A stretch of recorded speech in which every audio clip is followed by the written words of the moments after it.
Dans cette vidéo, je vais vous donner mes conseils pour un logo réussi et des exemples de marques qui ont obtenu des résultats remarquables. Si tu n'as pas vu ma première vidéo sur le nom de marque, je te le remets juste là et je t'invite à la voir avant de voir celle-ci car nous commençons la série sur la charte graphique, comment créer un compte performant. Avant de te donner mon premier conseil, il est important de comprendre ce qu'est un logo. Un logo est simplement un symbole, une image qui représente votre activité ou personnalité. Le logo peut être autant un texte ou une image ou bien les deux. Il permet à la marque d'être identifiable et reconnaissable. Comme tu l'as compris, le logo est aussi important que le nom de marque lors de sa création. Donc, mon premier conseil pour avoir un logo réussi est tout simplement la simplicité et la clarté. Donc, en premier lieu, quand vous créez votre logo, vous devez prendre en compte qu'il doit être facilement mémorable et reconnaissable. Évitez des logos qui vont être trop complexes avec des dessins beaucoup trop complexes et des couleurs non cohérentes. Les couleurs, on le verra aussi dans une autre vidéo sur la charte graphique, mais il est très important de prendre cela en compte. Comme exemple de marque qui a réussi, on va tout simplement prendre McDonald's. Comme vous savez, McDonald's est une entreprise agroalimentaire de fast-food et vous savez le logo emblématique de McDonald's qui est tout simplement le M avant qui était sous un fond rouge mais maintenant qui est sous un fond vert, et vous avez encore le logo emblématique du Swatch de Nike ou encore si vous souhaitez la pomme à croquer d'Apple. Mon deuxième conseil est tout simplement que votre logo doit refléter l'identité de votre marque. Essayez de faire en sorte que votre logo soit toujours cohérent avec votre nom de marque. Il doit être juste un ajout supplémentaire à votre nom de marque, mais essayez aussi de faire en sorte de toujours passer et de véhiculer les valeurs de votre marque. Réfléchissez à comment faire passer des émotions, aux qualités et aux attributs de votre logo que vous pouvez transmettre visuellement. On va prendre l'exemple d'une marque qui est très connue, de Coca-Cola. Le logo de Coca-Cola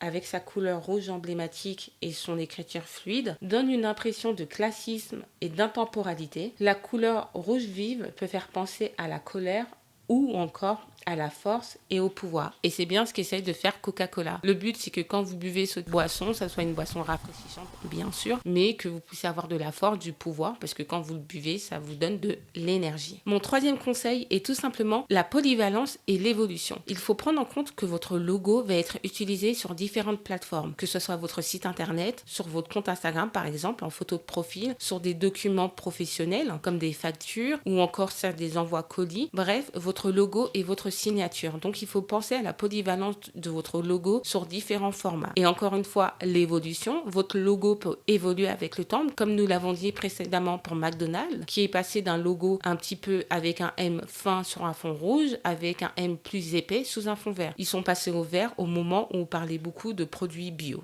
Donc, pensez à la polyvalence de votre logo et son évolution, comme l'a fait Adidas. Les seuls 3 traits d'Adidas nous permettent de remarquer que c'est cette marque. Donc, Adidas a pu faire évoluer son logo avec un nom et les 3 bandes et le mettre sur différentes plateformes. Sur Instagram, il me semble qu'il y a juste les 3 bandes et non le nom de marque. Mon quatrième conseil est tout simplement l'intemporalité. Qu'est-ce que je veux dire par là? C'est tout simplement que comme pour votre nom de marque, vous devez penser à votre futur de votre logo. Essayez de viser un logo qui va pouvoir perdurer dans le temps. Évitez de prendre un logo qui soit sous les tendances du moment parce que dans le futur, ça risque de devenir obsolète. Même s'il est important d'être à la page et aux tendances, essayez de ne pas calquer votre logo aux tendances actuelles. Il est important d'avoir un logo intemporel car ça vous garantit une longévité et une cohérence de votre marque. Et pour exemple, on va prendre la fameuse marque de luxe Mercedes-Benz, qui n'a pratiquement pas changé son logo depuis des décennies, reflétant ainsi sa réputation de luxe et d'élégance. Donc, pensez au futur de votre logo lors de sa création. Mon cinquième conseil est l'unicité et la différenciation. Démarquez-vous de vos concurrents avec un logo qui soit distinct et mémorable. Et ce que je vous invite à faire avant, c'est d'essayer de checker les logos dans le secteur d'activité que vous êtes afin de voir si l'un de vos concurrents n'a pas déjà un logo qui peut être similaire ou que les gens peuvent penser que vous êtes inspiré de ce logo-là. Comme exemple de logo unique, je vais tout simplement vous parler de l'oiseau de Twitter ou encore de la flèche de Fake Days qui est cachée dans les lettres, qui laisse une impression durable. Essayez de trouver un logo qui soit de votre patte mais qui ne ressemble pas ou qui ne fait pas penser à des logos qui sont déjà connus. Mon sixième conseil est la cohérence de l'identité de votre marque. N'oubliez pas que votre logo doit s'aligner sur la stratégie globale, donc sur les couleurs, donc les palettes de couleurs, la typographie et les messages cohérents que vous souhaitez faire passer. La cohérence entre tous ces points va vous permettre de renforcer la reconnaissance de votre marque et surtout créer de la confiance auprès de vos clients.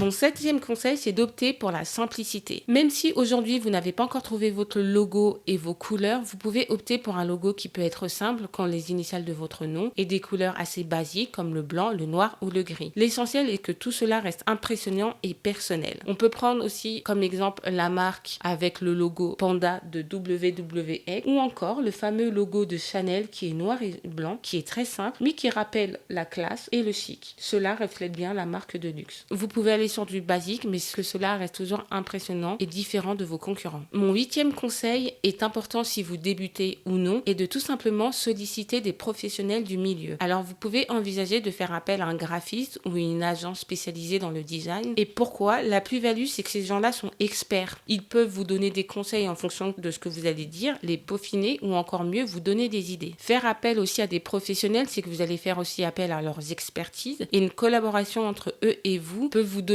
un logo qui va être soigné, professionnel et surtout personnalisé. Si vous souhaitez néanmoins créer votre compte vous-même, je vous mets différentes applications qui permettent de le faire. Aujourd'hui, le plus connu est tout simplement Canva, mais vous avez Actual, Logogenie, Locomaker et Creative Market. Moi, je vous recommande personnellement de faire appel à un graphiste ou à une agence de graphistes. Le tarif, il me semble, c'est entre 300 et 1500 €, voire plus. Tout dépend si vous voulez juste qu'il vous fasse un logo ou une charte graphique complète. Donc, ça veut dire nom de marque, les palettes, les visuels, qui façonnent tout. Le plus, encore une fois, je vous le rappelle, d'un graphiste, c'est que c'est personnalisé à votre goût. Et ensuite, si ce n'est pas le cas, je vous invite à aller sur le site Canva et prendre l'option payante. L'option gratuite, malheureusement, vous allez voir qu'il y a des tas de personnes qui ont déjà ce logo. Comme je vous l'ai dit dans mes autres conseils, on va éviter de prendre un logo ou un nom de marque qui ressemble déjà à une marque existante. Donc, optez pour la version payante, là où vous pourrez avoir plus d'options pour pouvoir personnaliser votre logo. Avant toute chose, je tiens quand même à vous rappeler que le logo n'est pas obligatoire pour un nom de marque. Si vous n'avez pas de logo, ce n'est pas grave, mais vous pouvez aussi associer votre logo à un slogan. Par exemple, McDonald's a bien pris le venez comme vous êtes, et dès que vous entendez le venez comme vous êtes sans avoir de logo ni de nom, vous savez que ça fait appel à McDonald's. Il y a aussi des influenceurs qui le font, comme l'a fait Lena Situation avec son slogan plus égale plus, le positif attire le positif. Par exemple, si vous voyez son logo qui est le plus égale plus, vous savez que ça parle de Lena Situation. Et si vous entendez le plus souvent le positif attire le positif, ça nous rappelle directement Lena Situation. Aujourd'hui, nous avons vu comment créer un logo réussi d'après mes conseils. Demain, on va aborder le sujet de la palette des couleurs qui est très intéressante pour faire passer des émotions et pour véhiculer un message avec de la couleur. Donc si cela vous intéresse, n'oubliez pas de vous abonner. Je vous remets les précédentes vidéos de la série et je vous dis à demain. Bye! I never answer to no, man, I still go, go, go.